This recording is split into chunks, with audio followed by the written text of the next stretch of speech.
Et avec nous sur ce plateau, Anka Mühlstein, bonsoir. Bonsoir. Merci d'être avec nous et bienvenue. Vous êtes historienne et vous êtes l'auteur de ce livre qui a pour titre La plume et le pinceau, l'empreinte de la peinture sur le roman du 19e siècle. C'est aux éditions Odile Jacob. Alors je disais passion française, disons-le, on ne voit pas ça dans la littérature allemande, ni britannique, ni russe. C'est une spécificité française. Absolument. Pourquoi ? C'est la question que je me suis posée. C'est l'origine du livre. Pourquoi ? Je crois que une des raisons, c'est la création du Louvre en 1793. Quand même, le Louvre a été créé comme musée public 50 ans avant la National Gallery à Londres, qui est aujourd'hui un des grands musées du monde, bien avant les musées à Berlin, à Munich.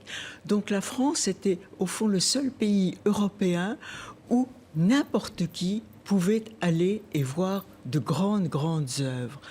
Alors, non seulement il y a eu, c'était la Révolution, les premières œuvres ont été constituées par les confiscations aux émigrés, aux églises, les collections royales, mais ensuite il y a eu les armées républicaines et impériales qui ont systématiquement pillé les pays conquis.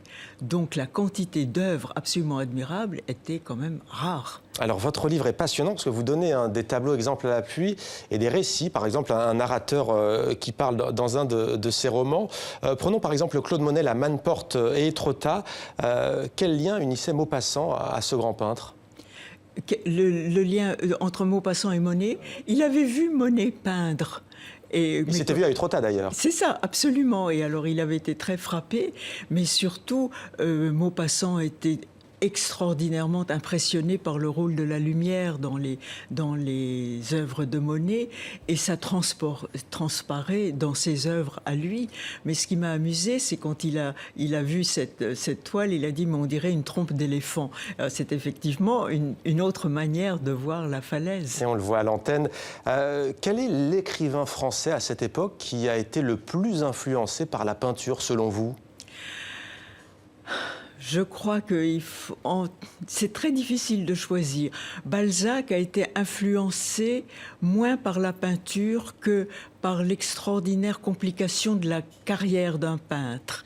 Zola a été très impressionné par la peinture, mais Zola a vécu dans un milieu de peintres. Le meilleur ami de Zola, c'était Cézanne, et ça l'a depuis leur enfance.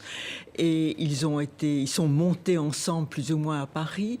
Et il a vraiment été... on voit l'influence du rôle de la lumière dans les descriptions de Zola. Zola ne décrit jamais rien sans dire d'où vient la lumière. Ça, c'est une déformation ou une qualité de peintre. Alors, on va voir un deuxième tableau, les Nymphéas de Monet.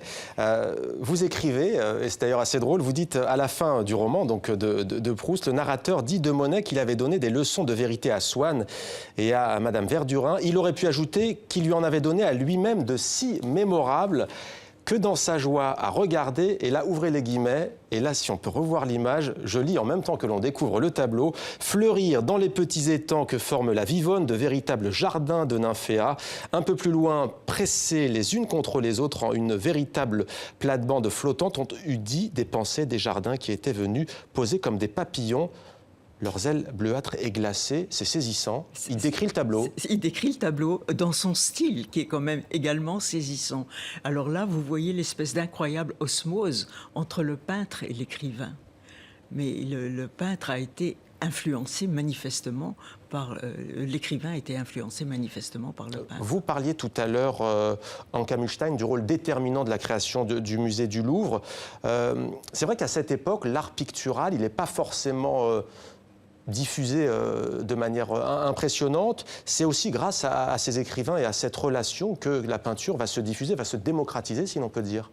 Oui, et puis il y a aussi le fait que le 19e a été quand même l'âge d'or de la peinture française. Ouais. Il y a eu quand même une espèce d'incroyable éclosion de tableaux, de talents à cette époque-là. Je veux dire, ça a commencé par Delacroix, ça finit par les impressionnistes. C'était tout de même assez étonnant et pas... Il est évident que les écrivains ont été enthousiasmés par cet élan créateur. Un troisième exemple, peut-être Sandro Botticelli, Histoire de la vie de Moïse, les filles de Jéthro. Ce tableau, il a inspiré quel écrivain? Racontez-nous. Il a Et ça, c'est un tableau proustien, si j'ose dire. Dans le roman, le narrateur fait la rencontre d'une femme qui s'appelle Odette de Crécy. Ouais. Il n'est pas particulièrement saisi par sa beauté. Et tout d'un coup, Swann, l'homme, la voix en Botticelli. Et c'est cette transformation de la femme en Botticelli qui provoque l'amour.